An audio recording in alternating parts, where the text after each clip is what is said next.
তুমি আমার কথা শুনো। আমি সারা জীবন তোমার জন্য খালি কষ্টই করিলাম, কিন্তু তোমার মন আমি পেলাম না। কেন পেলাম না আমি বুঝতে পারলাম না। সমস্ত জিনিস যা কিছু চাইছ সমস্ত জিনিসই তোমাকে দিলাম।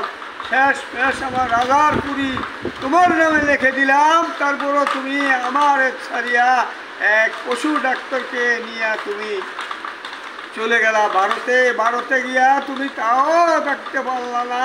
আমি তোমার নামে মামলা করেছি, এই বাবার রাজার দেশে মামলা করছি, বাংলাদেশের ভিতরে পাকিস্তানের ভিতরে মামলা করছি। ওইরা তোমার ডিগ্রি পাইছি, পাওয়ার পর আমি তোমাকে নেই নাই। তুমি কত ষড়যন্ত্র করি আমারে শ্মশানে নিয়ে আগুন দিয়ে পুরাইতে চাইছিলে। তোমার এত বড় হারাম, তোমাকে নিয়ে আমি সর্বহারা হয়েছি। মান সম্মান সব গেছে, দূর হয়ে যাও পাপিষ্টি, তোকে আমি নিব না। মামলা করে তোরে রায় পাইছি আমি, তারপর তোকে নেই নাই। কেন তোর চরিত্র ভালো না, তোর চরিত্র দুর্চরিত্র। তোর মতন মহিলা আরো বাংলাদেশের ভিতরে যে আর না আসে, এই দুই আমি চাই আল্লাহ পাকের কাছে যে আর জীবনে এইরকম নারী আর পৃথিবীতে না আসে।